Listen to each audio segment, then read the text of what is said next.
नमो तस्सा भगवतो अरहतो सम्मा संबुद्धस्सा। नमो तस्सा भगवतो अरहतो सम्मा संबुद्धस्सा। नमो तस्सा भगवतो अरहतो सम्मा संबुद्धस्सा। इतिपिसो भगवारहं सम्मा संबुद्धो विद्याचरण संपन्नो सुगतो लोकविदु अनुत्तरो पुरिसदम्म सारथि सत्ता देव मनुष्याणां बुद्धो भगवाति। नमो तस्स सम्मा संबुद्धस्सा। ये च बुद्धा अतीता च ये च बुद्धा अनागता पच्युत्पन्ना च ये बुद्धा अहं वन्दामि सर्वदा नत्ति मे शरणं गम्यं बुद्धो मे शरणं वरम् एतेन सच्चवज्जेन होतु मे जयमङ्गलम् उत्तमङ्गेन वन्देऽहं पादपंसो वरुत्तमं बुद्धेयो कलितो दोषो बुद्धो कमतु तं मम बुद्धं यावनिब्बानपर्यन्तं शरणं गच्छामि। स्वाकातो भगवता धम्मो संदिटिको अकालिको एहिपस्सिको अपनायको पच्छत्तं वेदितव्यो विन्नोहीति। नमो तस्स नियानिकस्स धम्मस्सा। ये च धम्मा अतीता च ये च धम्मा अनागता पच्युत्पन्ना च ये धम्मा अहं वन्दामि सर्वदा नत्ति मे शरणं गम्यं धम्मो मे शरणं वरं एतेन सच्चवज्जेन होतु मे जयमङ्गलम् उत्तमङ्गेन वन्देऽहं धम्मं च त्रिविधुत्तमम् धम्मेयो कलितो दोषो धम्मो कमतु तं मम धम्मं यावनिब्बानपर्यन्तं शरणं गच्छामि। सुपटिपन्नो भगवतो सावक संगो उजुपटिपन्नो भगवतो सावक संगो न्यायपटिपन्नो भगवतो सावक संगो सामीचिपटिपन्नो भगवतो सावक संगो यदिदं चत्तारि पुरुषयुगानि अट्टपुरुष पुद्गल एषा भगवतो सावक संगो आहुनैयो पाहुनैयो दक्षिणैयो अंजलिकरणीयो अनुत्तरं पुण्यखेतं लोकस्साति। नमो तस्स अट्ट आर्य पुद्गला महासंगसा। ये च संगा अनागता पच्युत्पन्ना च ये संगा अहं वन्दामि सर्वदा नत्ति मे शरणं गम्यं संगो मे शरणं वरं एतेन सच्चवज्जेन होतु मे जयमङ्गलम् उत्तमङ्गेन वन्देऽहं संगं च त्रिविधुत्तमम् संगेयो कलितो दोषो संगो कमतु तं मम संगं यावनिब्बानपर्यन्तं शरणं गच्छामि।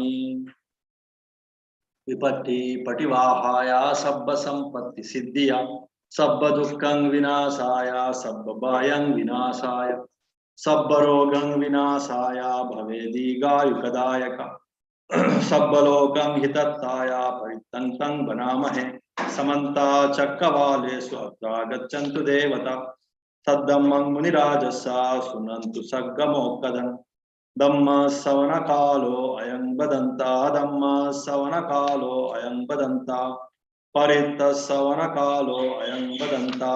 नमो तस्स भगवतो अरहतो सम्मा संबुद्धस्सा।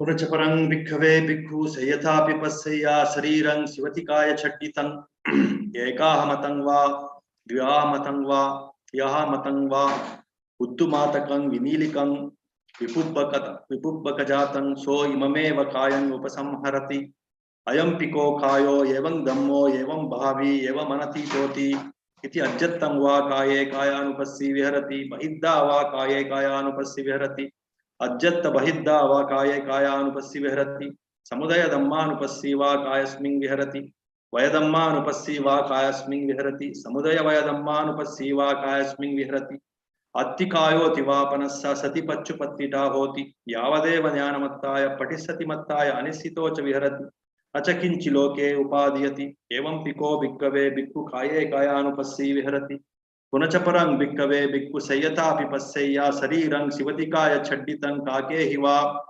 कज्जमानं कुलले हि वा कज्जमानं गिज्जे हि वा कज्जमानं अंके हि वा कज्जमानं शुनके हि वा कज्जमानं व्यग्गे हि वा कज्जमानं दीपी हि वा कज्जमानं सिंगले हि वा कज्जमानं विविधे हि वा पाणक जाते हि कज्जमानं सो इममेव कायं उपसंहरति अयं पिको कायो एवं धम्मो एवं भावी एवं अनतीतोति इति अज्जत्तं वा काये कायानुपस्सी विहरति बहिद्दा वा काये कायानुपस्सी विहरति अज्जत्त बहिद्दा वा काये कायानुपस्सी विहरति समुदय धम्मानुपस्सी वा कायस्मिन् विहरति वयधम्मानुपस्सी वा कायस्मिन् विहरति समुदय वयधम्मानुपस्सी वा कायस्मिन् विहरति अत्तिकायोतिवापनस्स सतिपच्चुपत्तिटा होति यावदेव ज्ञानमत्ताय पठिस्सति मत्ताय अनिश्चितो च विहरति न च किंचि लोके उपादीयति एवं पिको भिक्खवे भिक्खु काये कायानुपस्सी विहरति पुनच परं भिक्खवे भिक्खु तयतापि पस्येय शरीरं शिवतिकाय छड्डितं अत्तिक संकलिकं समं सलोहितं नारुसंबंधं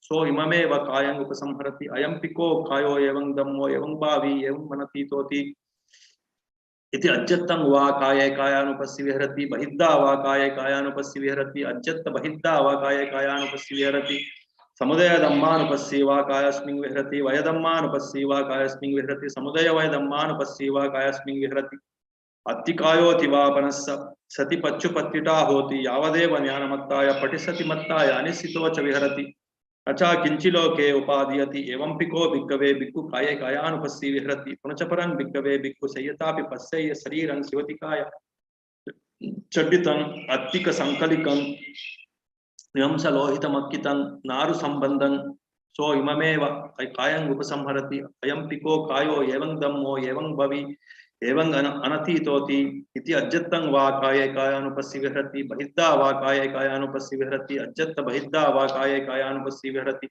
समुदय वयधम्मानुपस्सी वा कायस्मिन् विहरति वयधम्मानुपस्सी वा कायस्मिन् विहरति समुदय वयधम्मानुपस्सी वा कायस्मिन् विहरति अत्तिकायोतिवापनस्स सति पच्चुपत्तिटा होति यावदेव ज्ञानमत्ताय पठिस्सति मत्ताय अनिश्चितो च विहरति न च किंचि लोके उपादीयति एवं पिको भिक्खवे भिक्खु काये कायानुपस्सी विहरति पुनच परं भिक्खवे भिक्खु संयतापि पस्येय शरीरं शिवतिकाय छड्डितं अत्तिक संकलिकं अपगत मंसलोहितं नारुसंबंधं सो इममेव कायं उपसंहरति अयं पिको कायो एवं धम्मो एवं भावी एवं मनतीतोति इति अज्जत्तं वा काये कायानुपस्सी विहरति बहिद्दा वा काये कायानुपस्सी विहरति अज्जत्त बहिद्दा वा काये कायानुपस्सी विहरति समुदय धम्मानुपस्सी वा कायस्मिन् विहरति वयधम्मानुपस्सी वा कायस्मिन् विहरति समुदय वयधम्मानुपस्सी वा कायस्मिन् विहरति अत्तिकायोतिवापनस्स सति पच्चुपत्तिटा होति यावदेव ज्ञानमत्ताय पठिस्सति मत्ताय अनिश्चितो च विहरति न च किंचि लोके उपादीयति एवं पिको भिक्खवे भिक्खु काये कायानुपस्सी विहरति पुनच परं भिक्खवे भिक्खु संयतापि पस्येय शरीरं शिवतिकाय छड्डितं अत्तिकानि अपगत संबंधानि दिशा विदिशा विक्कित्तानि अन्नेन अत्तट्टिकं अन्नेन पादट्टिकं अन्नेन गोप्पकट्टिकं अन्नेन जंगट्टिकं अन्नेन उरुट्टिकं अन्नेन कलिट्टिकं अन्नेन पासुकट्टिकं अन्नेन पिट्टिकट्टिकं अन्नेन कंडट्टिकं अन्नेन जीवट्टिकं अन्नेन अनुट्टिकं अन्नेन दंतट्टिकं अन्नेन शीर्षकताहं सो इममेव कायं उपसंहरति अयं पिको कायो एवं धम्मो एवं भावी एवं अनतीतोति इति अज्जत्तं वा काये कायानुपस्सी विहरति बहिद्दा वा काये कायानुपस्सी विहरति अज्जत्त बहिद्दा वा काये कायानुपस्सी विहरति समुदय धम्मानुपस्सी वा कायस्मिन् विहरति वयधम्मानुपस्सी वा कायस्मिन् विहरति समुदय वयधम्मानुपस्सी वा कायस्मिन् विहरति अत्तिकायोतिवापनस्स सति पच्चुपत्तिटा होति यावदेव ज्ञानमत्ताय पठिस्सति मत्ताय अनिश्चितो च विहरति न च किंचि लोके उपादीयति एवं पिको भिक्खवे भिक्खु काये कायानुपस्सी विहरति पुनच परं भिक्खवे भिक्खु संयतापि पस्येय शरीरं शिवतिकाय छड्डितं अट्टिकानि शेतानि संकवन्ना पटिभागानि सो इममेव कायं उपसंहरति अयं पिको कायो एवं धम्मो एवं भावी एवं मनतीतोति इति अज्जत्तं वा काये कायानुपस्सी विहरति बहिद्दा वा काये कायानुपस्सी विहरति अज्जत्त बहिद्दा वा काये कायानुपस्सी विहरति Samudaya Dhammanupasyiva Kayasmin Viharati, Vaya Dhammanupasyiva Kayasmin Viharati, Samudaya Vaya Dhammanupasyiva Kayasmin Viharati, Attikayo Thivapanassa Sati Pachupattita Hoti, Yavadeva Jnanamattaya Patisati Mattaya Nisitocha Viharati, Nacha Kinchiloke Upadhyati, Evam Piko Bhikkave Bhikkhu Kaya Kayanupasyi Viharati, Punachaparang Bhikkave Bhikkhu Sayatapi Passaya Sarirang Sivatikaya Chatitang, Attikani Punjakitani, Tero Vasikani, so Imameva Kayang Upasamharati, Ayam Piko Kayo, Evang Dhammo, Evang Bhavi, Evang Manatitoti, Iti Ajjatang Va Kaye, Kayanupasyi Viharati, Bahidda Va Kaye, Kayanupasyi Viharati, Ajjatta Bahidda Va Kaye, Kayanupasyi Viharati, Samudaya Vaya Dhammanupasyi Va Kayasmin Viharati, Vaya Dhammanupasyi Va Kayasmin Viharati, Samudaya Vaya Dhammanupasyi Va Kayasmin Viharati, Attikayo Thivapanassa Sati Pachupattita Hoti, Yavadeva Jnanamattaya Patisati Mattaya Anisitocha Viharati, Nachakinchiloke Upadhyati, Evam Piko Bhikkave Bhikkhu Kaya Kayanupasyi Viharati, Punachaparang Bhikkave Bhikkhu Sayatapi Passaya Sarirang Sivatikaya Chatitang, Attikani Putini Chunnaka Jatani So Mameva Kayang Upasamharati, Ayam Piko Kayo, Evang Dhammo, Evang Bhavi, Evang Manatitoti, Iti Ajjatang Va Kaya Kayanupasyi Viharati, Bahidda Va Kaya Kayanupasyi Viharati, Ajjatta Bahidda Va Kaya Kayanupasyi Viharati, Samudaya Dhammanupasyi Va Kayasmin Viharati, Vaya Dhammanupasyi Va Kayasmin Viharati, Samudaya Vaya Dhammanupasyi Va Kayasmin Viharati, Attikayo Thivapanassa Sati Pachupattita Hoti, Yavadeva Jnanamattaya Patisati Mattaya Nisitocha Viharati, Acha Kinchiloke Upadhyati, Evam Piko Bhikkave Bhikkhu Kaya Kayanupasyi Viharati, एतेन सच्चवज्जेन स्वतिनो होतु सपद एतेन सच्चवज्जेन होतु no जय मंगल एतेन सच्चवज्जेन पातु no रतनत्रयं नमो तस्स भगवतो अरहतो सम्मा सम्बुद्धस्स सब्बित्यो विवज्जन्तु सब्बरोगो विनश्यतु माते भवत्वन्तरायो दीर्घायुको भवतु सब्बमङ्गलं रक्षन्तु सब्बदेवता सब्बबुद्धानुभावेन सब्बधम्मानुभावेन सब्बसङ्गानुभावेन सदा सोत्ती भवन्तु ते विना पुण्याकम्येन मामे बालसमागमो सतं समागमो होतु यावनिब्बानपत्या इदं मे पुण्याकम्मं आसवभयं वहं होतु सब्बदुःखापमुच्यतु निब्बानसम्पत्तयो होतु साधु।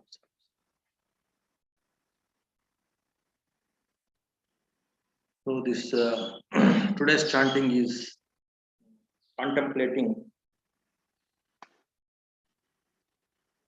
the nature of the body.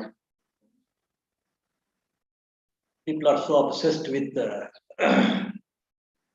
this body.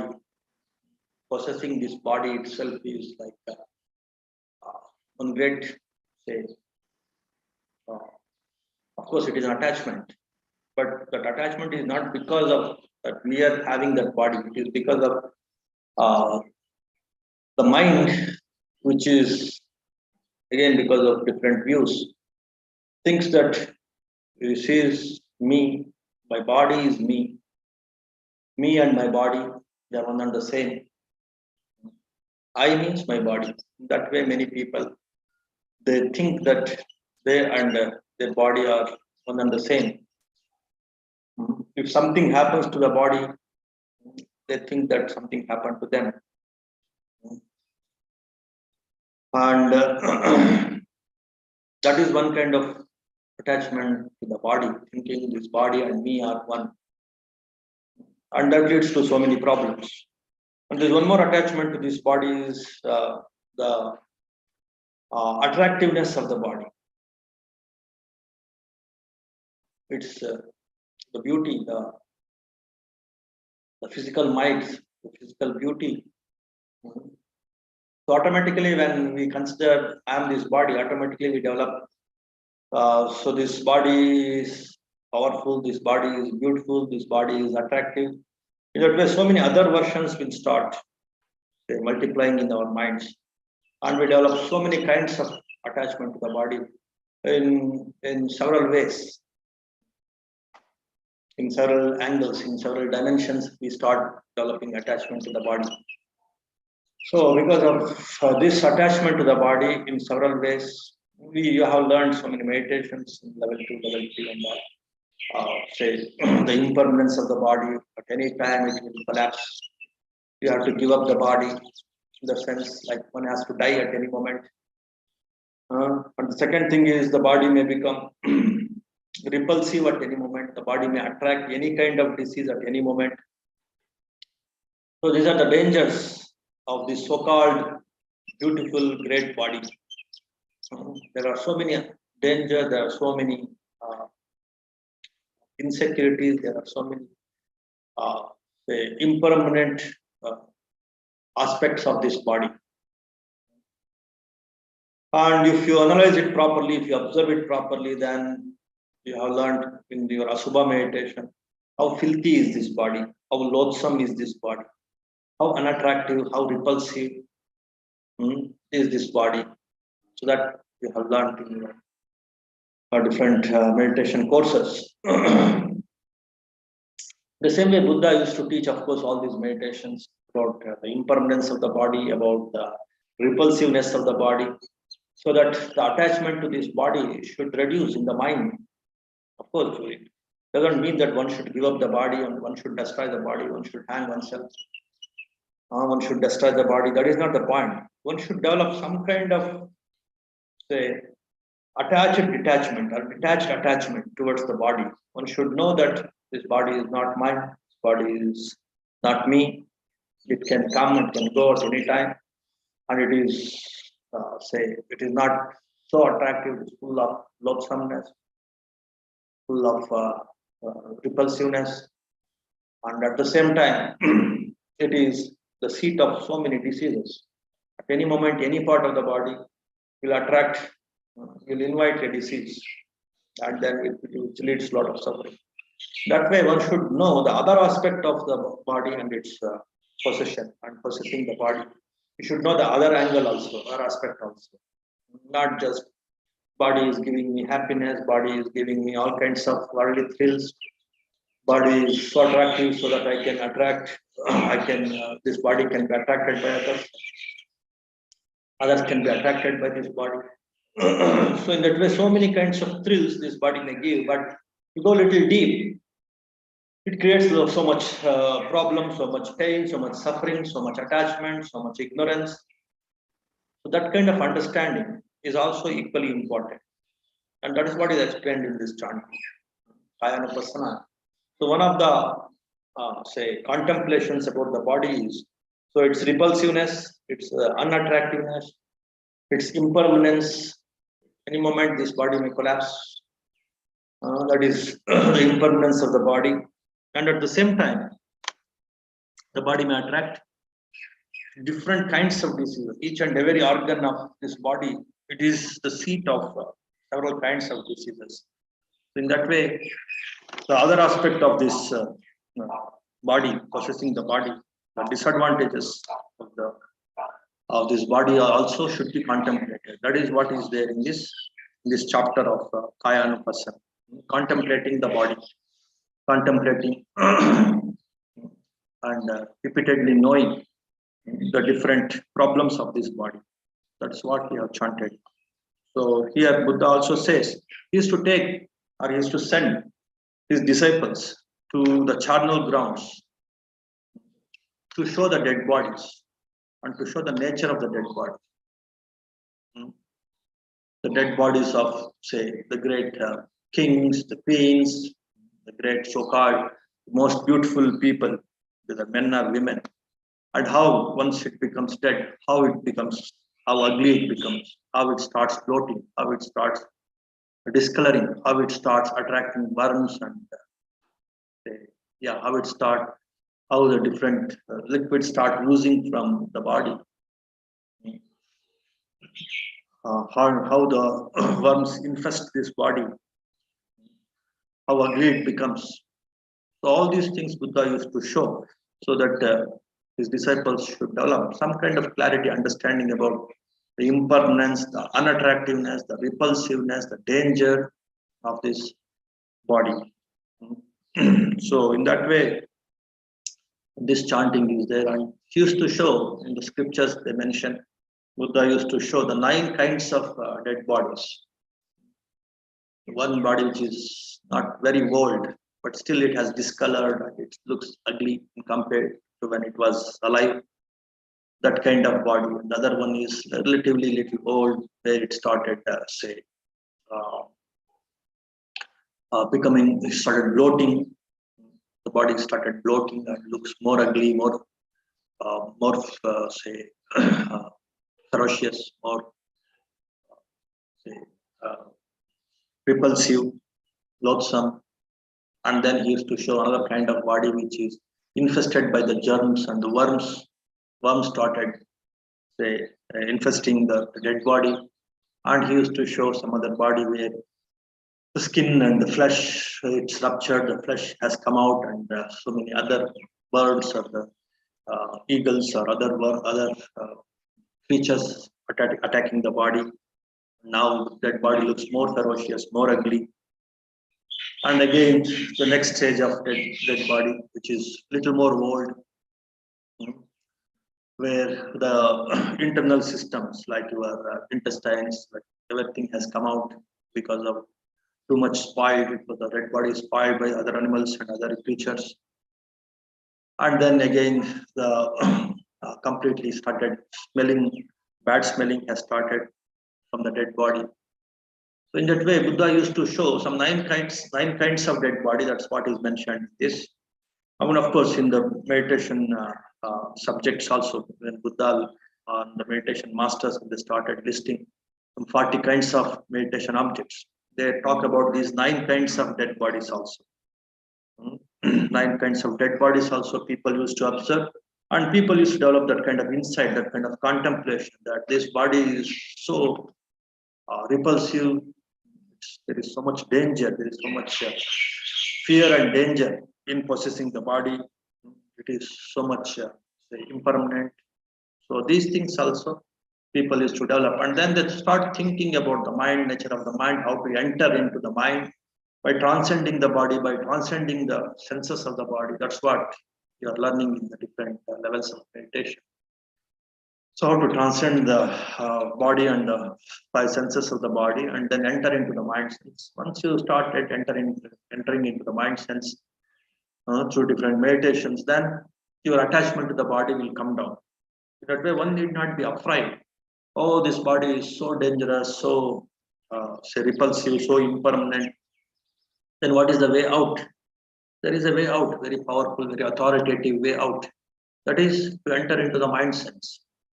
And that is by practicing so many mind sense based meditations, like even Anapana, like light meditation, like Chittanupasana. So Chittanupasana is the basic mindfulness thing. After that, we should, if you learn light meditation, Anapana, get absorptions, then automatically you have learned the art of, say, detaching from the body, detaching from these 5 senses of the body, and get established in the mind sense.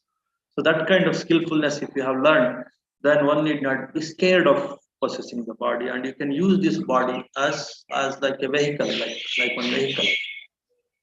Okay, so in that way, of course, before that, one should have some kind of say understanding about the disadvantages of the body, also, the danger in having the body. Until unless you feel some suffering, some disadvantage, some pain in having the body in the form of diseases, in the form of its impermanence, in the form of its repulsiveness, then you don't look into the mind sense, then you don't look into how to enter into the mind sense. Because of that reason, the Buddha used to give both the versions. See how dangerous this body is and how to come out of this bodily attachment. Both these aspects, if you know, then one need not be scared. One can become more confident because of this wisdom. One can become more confident. One can learn how to establish in the mind sense, and how to progress in developing the mind. So that is what is the importance of this today's chanting, knowing and contemplating 7 kinds of dead bodies. So the different kinds I have mentioned, and then completely say dissociated body, all the joints, bones, all joints, body is dissociated, flesh and everything has come out, and the bones also they are dissociated, and the bones started drying, the body started drying, and the body has started becoming little say brittle, and they started becoming powder. the bones and all. So that way, Buddha enlists some 7 kinds of dead bodies. So when you see these different kinds of dead bodies, and then you realize that this body is also of the same nature, so there is no need to attach to this kind of repulsive, impermanent, unattractive, mm, fearsome body, dangerous body, which attracts so many diseases. It attracts, it's say, it becomes powder, it becomes ash, it becomes the 4 elements. That's it. That is the nature of this body. So if that realization comes, then people give importance to the mind, start working. So that is the idea here. No, not to intimidate, not to threaten anyone, but to show the reality. So once you realize the true nature of the body, then automatically your mind will incline towards uh, uh, the vastness of the mind, the different dimensions of the mind, how to enter into the mind sense. So all these things you will start liking, you will start appreciating. So that is the idea of this chanting. And also, of course, this chanting is related to today's talk. That is the talk about the Magandiya. So in that way, I just wanted to connect this Payanupasana or this contemplation of the body to this today's talk. That is the idea. Now, coming to this today's topic, the story of Magandiya. So, who is this Magandiya? The scriptures, some of you, if you have gone through the scriptures, you might have seen one, of course, one very famous, very popular personality, Magandiya. Of course, it is one, not a say supportive or not disciple of Buddha. She's against Buddha. She wanted to take revenge on Buddha. So that she is one lady. Her name is also Magandiya. And there are 4 more Magandiyas also one can see in the scriptures. So that lady's name is Magandiya and her parents also Magandiya. Maybe it was like one clan name or family name. That's why in the scriptures it is mentioned. Her parents' name also Magandiya. Her father is also Magandiya, her mother is also Magandiya. Maybe the family name. The full names are not given in any of the scriptures or commentaries. So this Magandiya, this lady and her parents, their names also Magandiya. And they're also very prominent personalities. And I will tell and I will explain how they are so special. Her parents also. And then her uncle also, his name is also Magandiya. In scriptures, they call him as Chulla Magandiya. Chulla means small or younger Magandiya, because her brother is also Magandiya. So just to differentiate, maybe the scriptures they have mentioned this younger Magandiya also as Chulla Magandiya, a younger Magandiya, something like that. So in that way, you can see these 4 people, the same name Magandiya. 2 women, 2 men. 2 men are brothers, and 2 women are mother and daughter. So these 4 names are named as Magandiya only in the scriptures. And there is one more Magandiya also we can see. And for him, there is one sutta, there is one discourse also given to him, the another Magandiya. And it is named as Magandiya Sutta only. But that Magandiya is not this lady Magandiya. And that Magandiya, he is referred as the nephew of this this father Magandiya. Maybe the Chulla Magandiya's son. He may be Chulla Magandiya's son, or maybe son of maybe another brother. In that way, he is the nephew of this senior Magandiya. This elder Magandiya or senior Magandiya nephew is this Magandiya. So there is a discourse, there is one conversation between that Magandiya. He's a wanderer. He became an ascetic wanderer. Wanderer means like in those days many people used to leave their house. They used to say go in search of the truth, in search of the ultimate truth. So they're called samanas or shramanas. So shramanas means like those who have given up the worldly life, who entered into the wandering life. So they are called shramanas. So he became a shramana, he became a wanderer, wandering ascetic. And there was one encounter between Buddha and that wanderer, Magandiya. And there is one beautiful discourse. Maybe if there is some time today, I will just, for some 3-4 minutes, I can cover that interaction, that a meeting between that Magandiya and also that wanderer Magandiya and Buddha, and also these 4 Magandiyas. Yeah, all these 4, they have their own significance, importance. We can learn some 4-5 principles from these 4-5 Magandiyas. For the 4-5 insights, definitely we will get by going through the story of these 4-5 Magandiyas. That is the intention why I have selected this for the stories of these Magandiyas, different Magandiyas.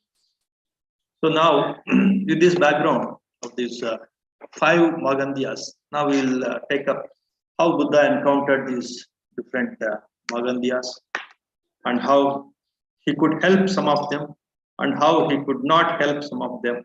So those things also we'll see, and thereby we can understand a few things even for Buddha. They're beyond Buddha's ability to help people.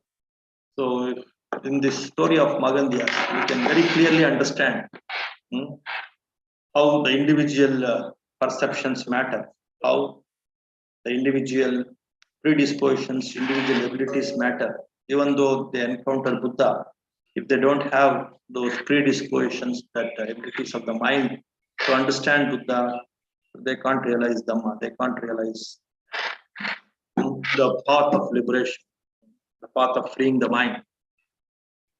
So here, these 5 people, if you study, if you know their story, then you will understand how important is for an individual to take the responsibility for himself and to develop his own mind. So that is the lesson we can learn from this story of Magandiyas. So now coming to these first 4 Magandiyas. The last wanderer Magandiya we will see later. These first 4 Magandiyas.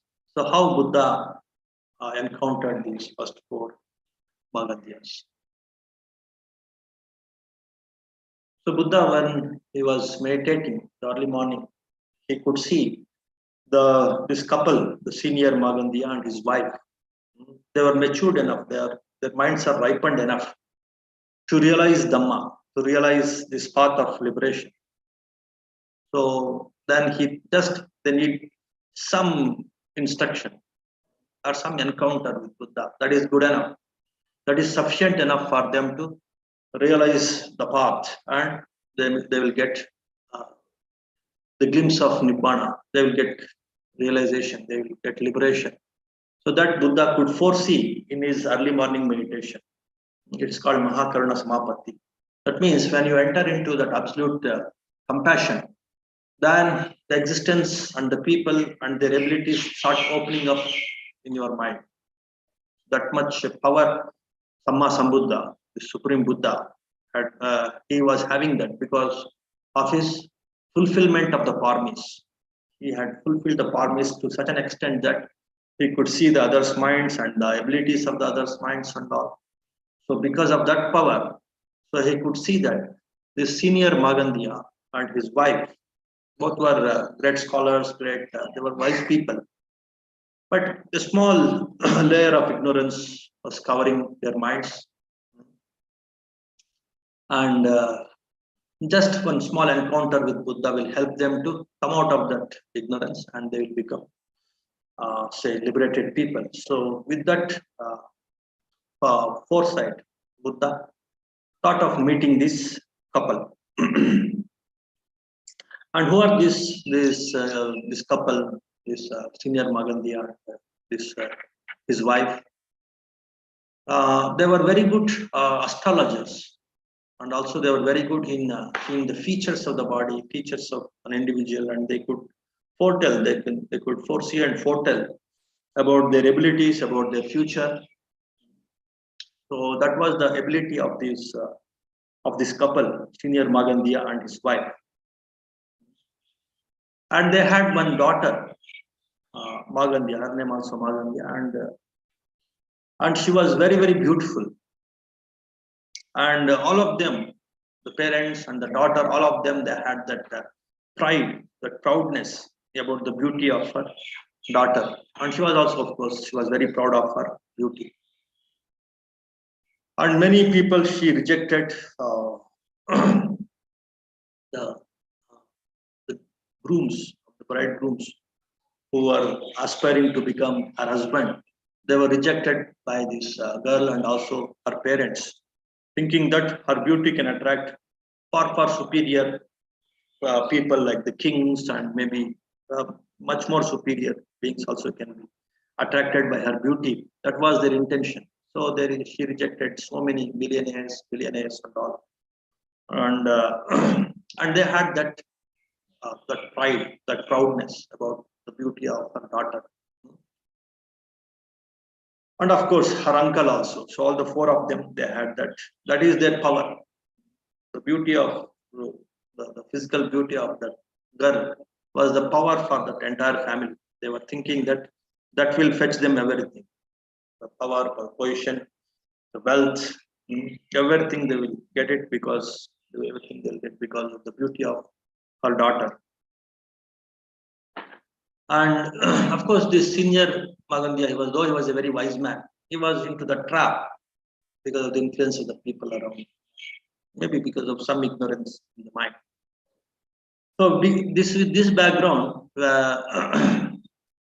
this background I just introduced because with this background only we can understand the encounter or the meeting of Buddha with this senior Magandiya and his wife, and of course his daughter also. So Buddha, just to help them, this couple, he came for alms round, and he stood in front of this Magandiya's house. And this Magandiya, the senior Magandiya, he came and he saw Buddha, and he was mesmerized. He was so much thrilled by the beauty, by the attraction, by the attractiveness of Buddha. And he thought he is the suitable bridegroom, or he is the suitable choice for my daughter. In that way, he thought, somehow it flashed in his mind, because he had never seen such an attractive person in his life. So they had seen so many say attractive men, attractive youngsters, but nobody could match the beauty, the attractiveness of Buddha. So that might have fascinated, that might have thrilled this senior Magandiya. So immediately he thought, so he is the suitable person for my daughter. So now immediately he just asked Buddha to wait for some time, and he went inside and he told his wife and his daughter to get ready to come out and to see Buddha, who is so attractive, so charming, and we can ask Buddha to marry his daughter. So that was the intention. With that intention, he went inside and he told his wife and daughter to get ready because he could see the suitable partner for his daughter. So all the three of them, they came out, and they saw Buddha had left the place. And before leaving that place, Buddha stamped on the ground, and he left his footprint in the ground, and he left the place. And by looking at that footprint, the lady, that Magandiya's wife, that senior Magandiya's wife, she was also an expert in noting the features of the people, of the persons. So she thought, by looking at the footprint of Buddha, she thought, so this person, he has transcended the worldly life. He has transcended the worldly life. So there are different kinds of footprints of the feet. You can just study and you can say that who is free from greed, who is free from hatred, who is free from ignorance. By studying the footprint of this our Gautama Buddha, she could read that, she could study that, and she could read that his his mind. By just looking at the footprint, she could read the mind of Buddha. And she said to her husband, so your choice is a very bad choice, very inappropriate choice. So he has transcended all these defilements, all these desires of worldliness like marriage and all. He has transcended passion, greed, lust, all kinds of desires. He has transcended hatred and delusion. He has transcended ignorance and everything. And this is not possible. This alliance is not possible. In that way, she told her husband. And here there is one small interaction, small dialogue between the senior Magandiya and his wife. That is quite interesting. That I wanted to just read out. The wife, who was familiar with the signs, read the print, the footprint, and said, I don't think this is the print of the one who would marry our daughter. It belongs to a person who has given up worldly pleasure. I don't think this alliance is possible because this footprint, it looks like the person, this person is beyond this, all this worldly nonsense. So it can't be a proper alliance. He has transcended all the worldly pleasures. And this senior Magandiya, because of his excitement, so he was so much confident that he should somehow see that this Gautama Buddha should be the alliance, the partner of his daughter. He is the suitable partner. He was so much carried away with that thought. Again, some ignorance had covered his mind. And because of that ignorance, what he says to his wife, you and your science again, grumbled her husband, the senior Magan. Always you think that you are well versed in the science of the people and you can tell their future, all these things. Again, you have brought in your knowledge here instead of appreciating the charm of this young man or Gautama Buddha. You have simply started working on your science, and you and your science again. In that way, he grumbled. You see crocodiles in a water pot. You see crocodiles in a water pot because you hype everything, you exaggerate everything. That's what he meant. You exaggerate everything instead of looking him as a human being. You started exaggerating the things and you started foreseeing that he has transcended everything. You see crocodiles in a water pot. You simply exaggerate, and you see robbers in the middle of the house. You doubt everything. You exaggerate everything. In that way, he started blaming his wife. Look, there he is sitting under the tree. Then he could see from a distance that he is sitting under a tree. Buddha is sitting under a tree. Have you seen, my dear, anyone so marvelous? You just see how marvelous, how attractive, how good looking Buddha is. Come along, daughter. This time your suitor is so perfect that you cannot complain. So this time you will be happy to see a suitable suitor, a suitable alliance for you. This time you won't complain. So in that way, he encouraged his daughter and his wife to go and see Buddha. The family rushed over to the Buddha and the father called to him, oh monk, I am giving my daughter in marriage to you. So in that way, he started conversation with Buddha that he wanted to offer his daughter to Buddha in marriage. The Buddha turned down the offer, explaining that he had overcome all his worldly pleasures. Buddha, of course, he rejected. He has transcended everything, all these worldly pleasures. He told how he had given up household life with all its enjoyment and how he could not be tempted by even the beautiful daughters of Mara. And he started narrating them about when he was a king, when he was a prince, how he could see the worldly pleasures, how he could how he went through all the worldly pleasures and how he could see the impermanence, the ephemerality, the temporariness of the worldly pleasures, and how he has given up his worldly life, or the household life, how he became a monk, and how he has realized the truth.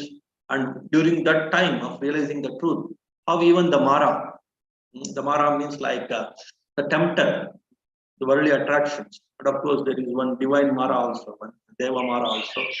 And again, to tempt Buddha, he sent his three daughters.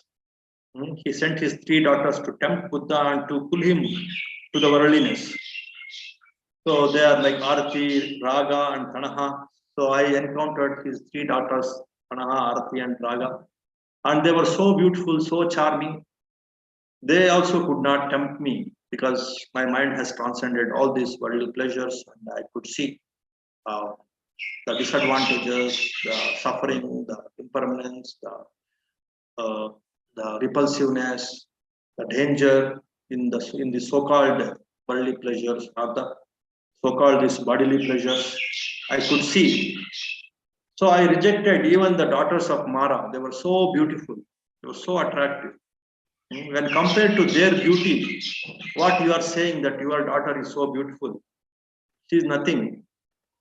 Those divine girls, the daughters of Mara, they were so attractive that your daughter is nothing. Hmm.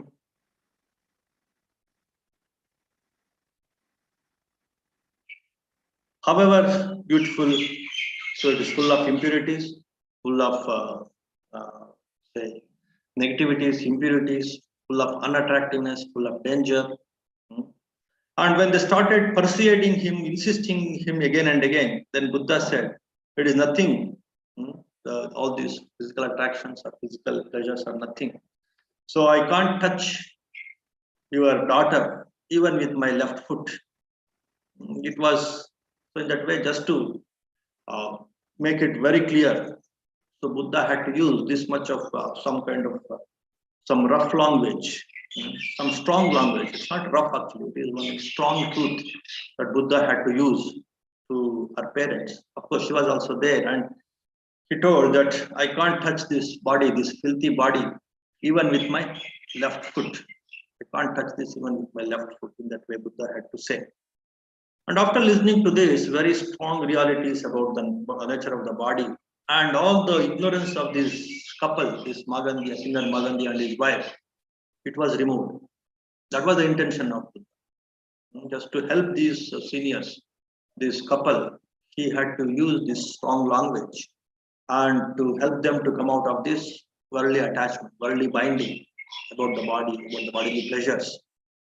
And by listening to these words of Buddha, the discourse of Buddha about the ephemerality, about the temporariness, about the danger, about the repulsiveness, about the impermanence of the body and the bodily pleasures, and about his background, Buddha's background, and how he could conquer all these worldly pleasures when he was very young, when he was a prince, and also at the time of enlightenment when Mara, the divine Mara, wanted to tempt Buddha and again to pull him back to the worldliness. At that time also how he had conquered the temptation of the worldly pleasures.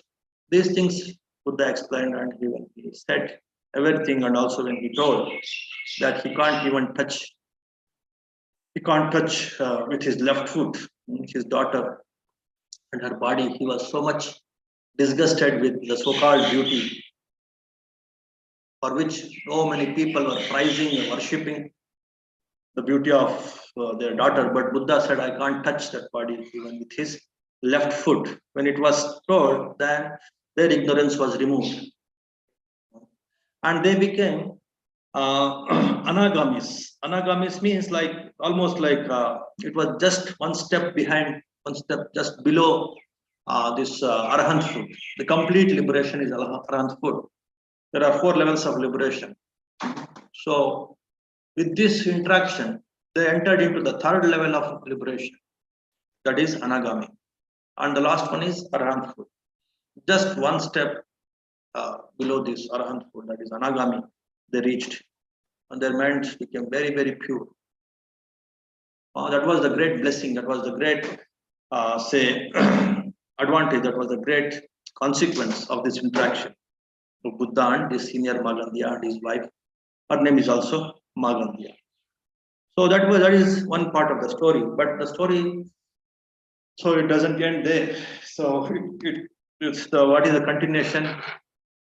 So though they became liberated people, anagamis, and they decided to leave the home, and they entrusted their daughter Magandiya to uh, the younger one, the younger Magandiya, the brother of this senior Magandiya. His name is Chula Magandiya. He asked Chula Magandiya to take care of their daughter Magandiya, and they left the house. They became ascetics.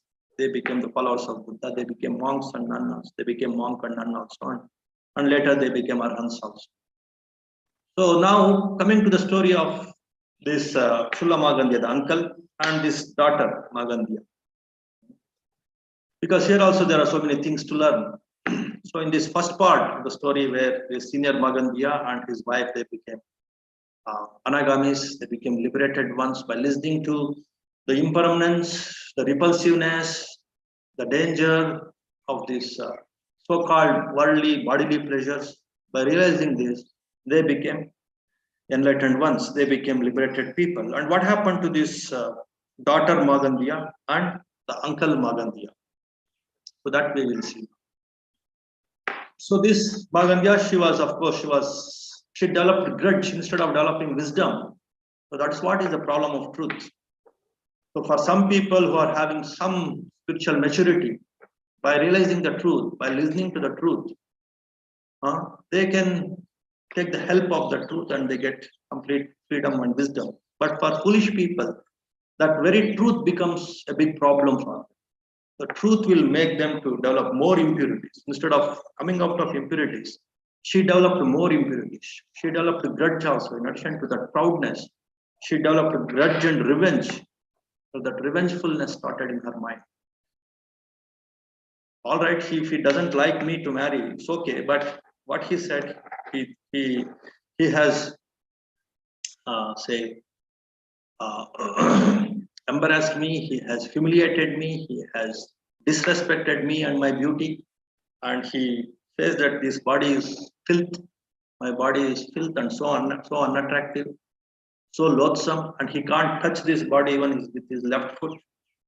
This is his arrogance. He has disrespected me. He has humiliated me with his harsh words. So in that way, she started thinking. So it started aggravating in her mind. It started multiplying in her mind, and she became very, very grudgeful, revengeful against Buddha. And she was started looking for some right opportunity to take grudge, to take revenge on Buddha. And she, with the support of her uncle, Chula Magandiya, she could marry the king of Kosambi. His name is Udena, and of course she was having so many other queens also. So one of them is Samavati. She was another queen, and this Magandiya is one more queen. And this Samavati and her assistants, maids, they became followers of Buddha. They started worshipping Buddha. See, in the same palace, one is completely against Buddha, one is full of grudge and revenge, and that revengefulness against Buddha, and the other one is the great devotee, great disciple of Buddha. One queen became very devout, follower of Buddha, and the other queen is he started hating Buddha like anything. And this Udena, of course, he was a powerful king, but he was like neutral. He was not much into this devotion to Buddha or much into religion in the beginning stages, in the beginning time. And of course, he used to love both his queens. And because of his devotion to Buddha, Magandiya, she wanted to kill the Samavati. She wanted to kill Samavati because she was very much devoted to Buddha. Samavati and her 500 maid servants. How this Samavati became so devoted to Buddha? It's because of one maid servant. She was quite a young maid, and she was having hunchback. Her name was Kujuttara. That is the meaning of Kujuttara. Kujuttara. Uttara was his name. Kujuttara means she was having that hunchback. That's why she was called Kujuttara. She was also very wise maid actually. She was as wise as next to Buddha in wisdom when compared to the female lay devotees. You might have heard of Sariputta. He was next to Buddha in wisdom among the monks. Among the nuns, there is one lady. There was one lady by name Kema. I might have told the story of Kema also. She was the queen of King Bimbisara, and she was also having a lot of attachment to her beauty. But unlike this Magandiya, when Buddha could explain about the impermanence of the body and how it is so fragile, how impermanent the beauty of the body, she could become enlightened and she could become a nun, and she became a great teacher also. And she became next to Buddha in her wisdom. In wisdom, she became next to Buddha and she became a nun. In the same way, among the lay women disciples, not monk or nun, among the householders, this Kujuttara was next to Buddha in her wisdom because at the young age, though she was having that hunchback, though she was a servant, maid servant, because of her previous parmis, previous punya, she could develop a lot of wisdom and she could understand the teachings of Buddha and she could become a great devotee of Buddha.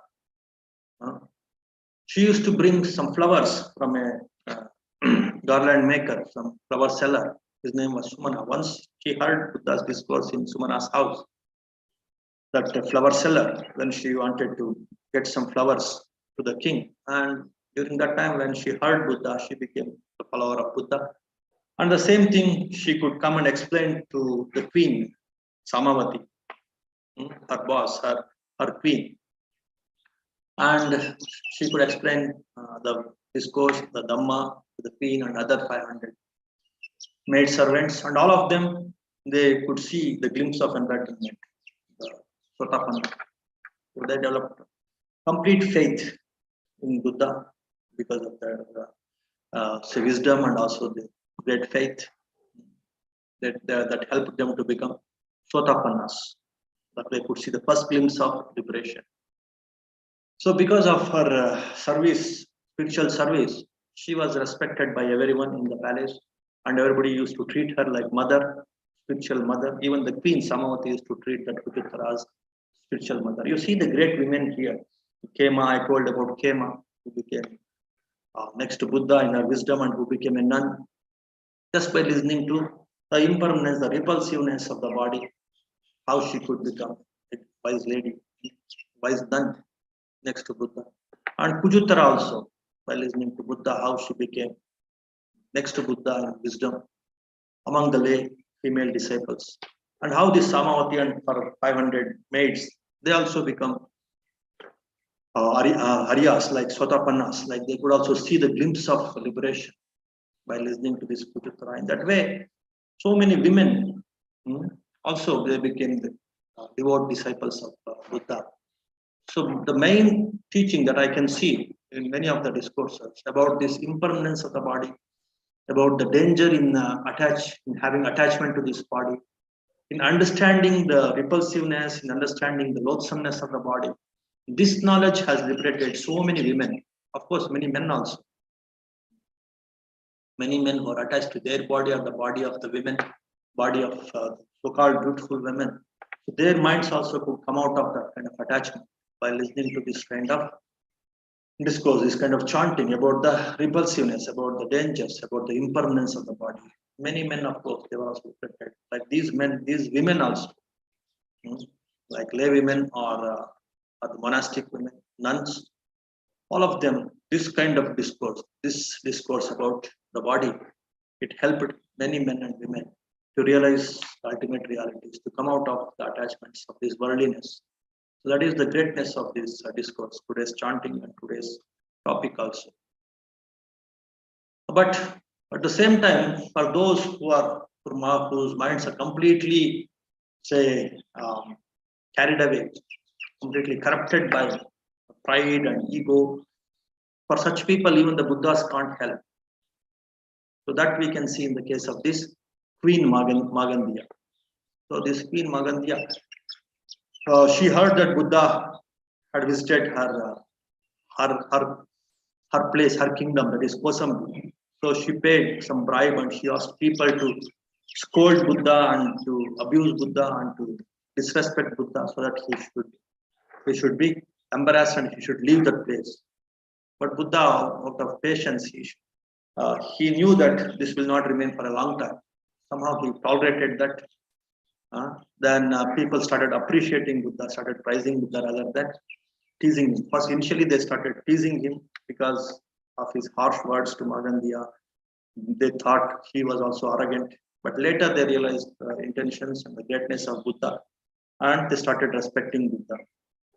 So there she failed, Magandiya failed in disrespecting, in taking revenge against Buddha. Then she thought of killing Samavati.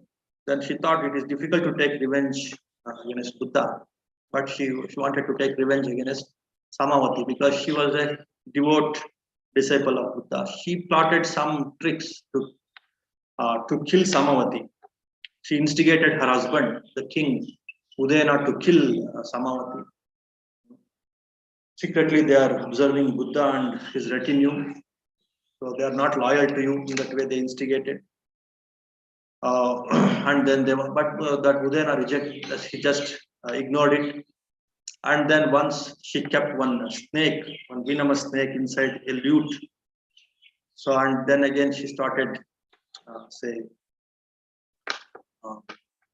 backbiting, started instigating Udayana that he wanted to kill you, Samavati wanted to kill you with that snake.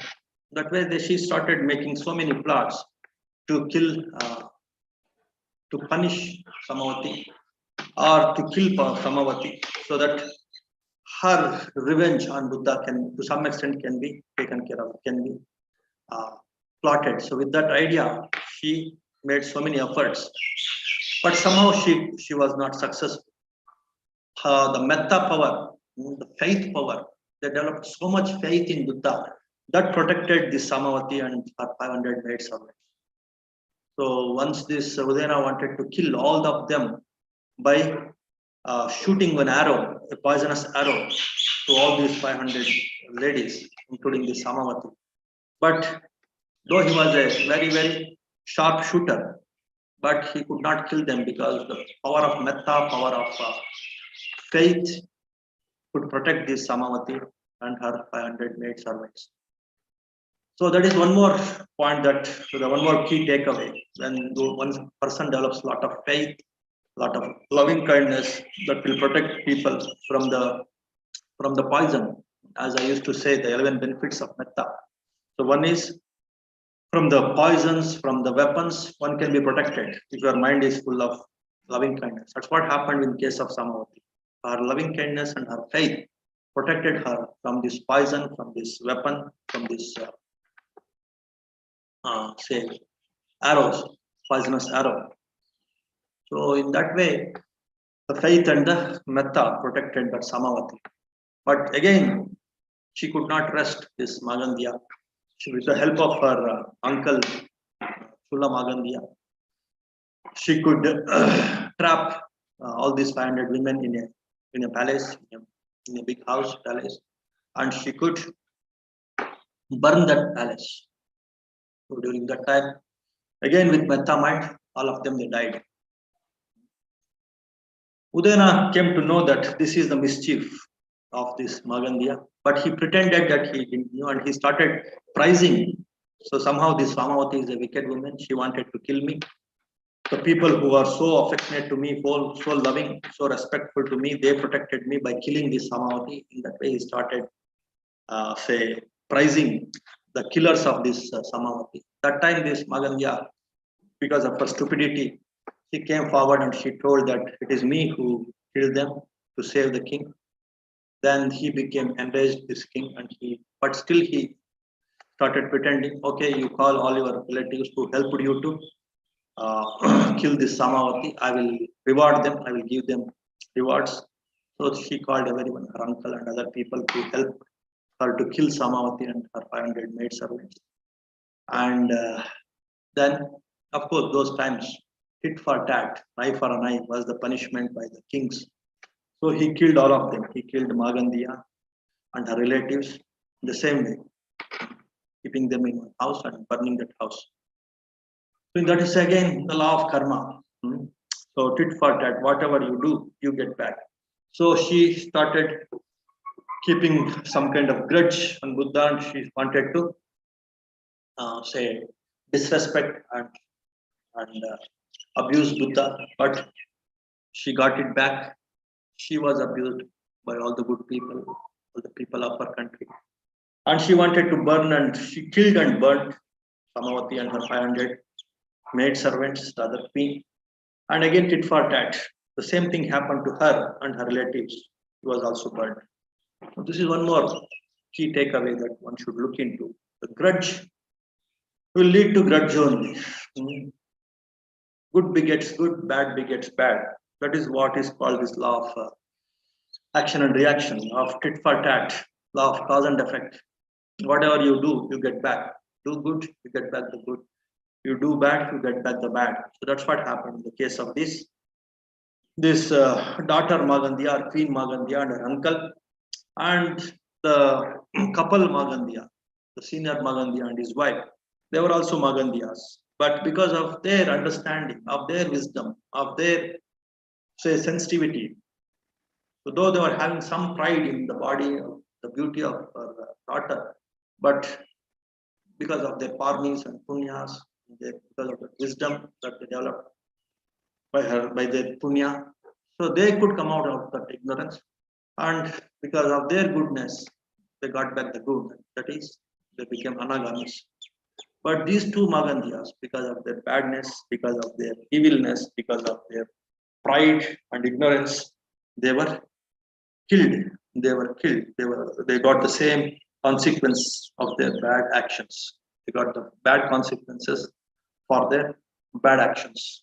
So this is about these four Magandiyas. The last one, the Chula Magandiya, he was the wanderer. So he encountered Buddha once, and of course, it's quite interesting. Some other time, maybe we can separately look into that Magandiya, that wanderer Magandiya, how he was converted. Again, he was converted with the wisdom of. It is not your intellectual abilities; it is your meditativeness, purity inside, inner peace and inner purity that will take you to liberation, not just intellectual arguments. So in those days, many wanderers, they were having that idea that simply by arguing about the truth, they will become wise people, they will become liberated people. That was the intention. So here also I met many people, some Tibetan monks and some Chinese who became Tibetan monks, and they came here also. And they were telling me, oh, it's good you are practicing meditation and all, it's good, but you should be very, very critical in analyzing the things, should be intellectual, and you should have that debating skills and all. Although, of course, to some extent it is okay, they're also helpful, but it is not the end, it is not one and all. To some extent, it will definitely help, especially those who are liberated. With them, if you have some interaction, communication, it will really help you. But here, merely for the sake of debating, for the sake of intellectuality, for the sake of showing off, if you debate, then it will end up in nowhere. Rather, it becomes more dangerous also. It will develop more ego, more pride. So that was this. That was the case of this wanderer ascetic, and how Buddha could tame him. That is the story of this wanderer ascetic Magandiya, the nephew of this senior Magandiya. So that we will see later, because that is a completely different aspect. So in this aspect, in today's topic, we can see about the prideness, about the proudness of the beauty of the body, bodily pleasures and bodily beauty.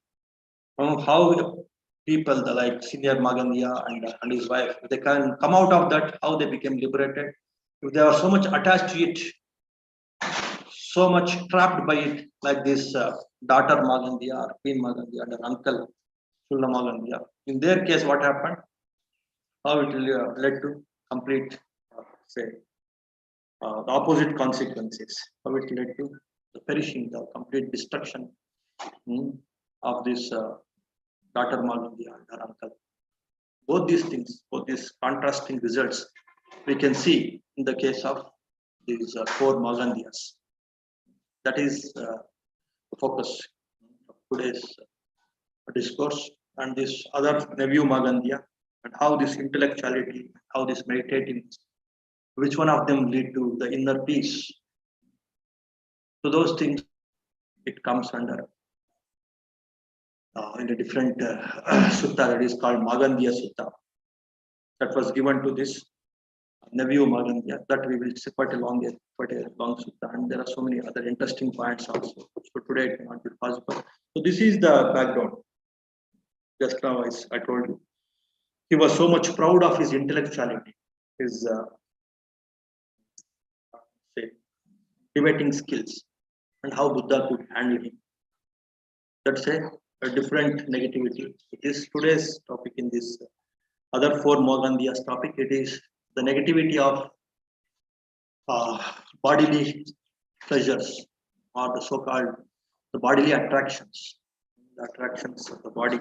How it is, it has become a great negativity. How one should come out of this negativity, and how it help two Magandiyas, how it could not help two Magandiyas. That is today's topic. Okay. So with that, we'll conclude. And as usual, if you have some questions, you can ask, and then we'll conclude with chat.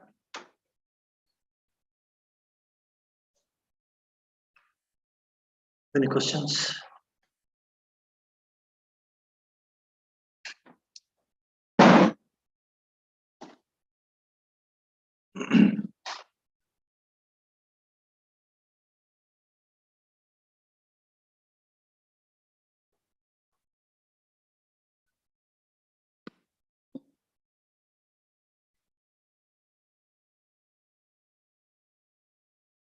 नमो तस्सा भगवतो अरहतो सम्मा सम्बुद्धस्सा भवतु सर्वमंगलं रक्षन्तु सर्वदेवता सर्वबुद्धानुभावेन सर्वधम्मानुभावेन सर्वसंगानुभावेन सदा सोति भवन्तु ते सुखी भवेयं निदुःखो अहं निच्चा अहं विया इदा छामे सुखी भवन्तु मज्जता चतवेदिनो इमानि गम्मन्ते धम्मे सत्तहोन्तु सुखी सदा ततो परञ्चारज्जेषु चक्रवालेषु जन्तनो साधु साधु साधु.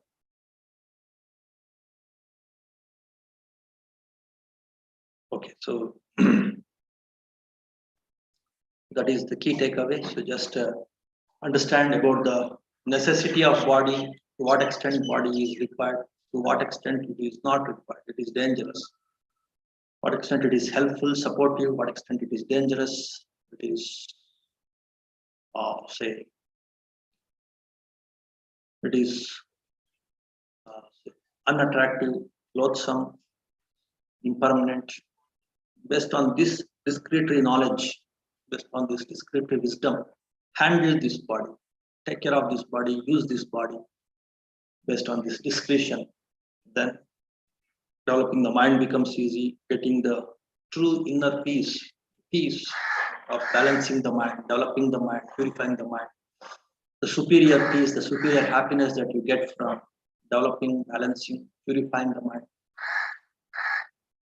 is possible when you understand about the limitations and the support or the help from the body.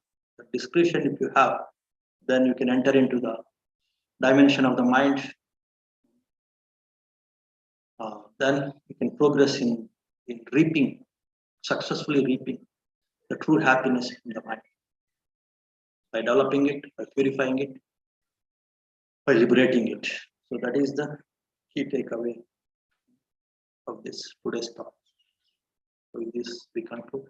May all of you be happy, healthy, and peaceful. May all beings also be happy, healthy, and peaceful.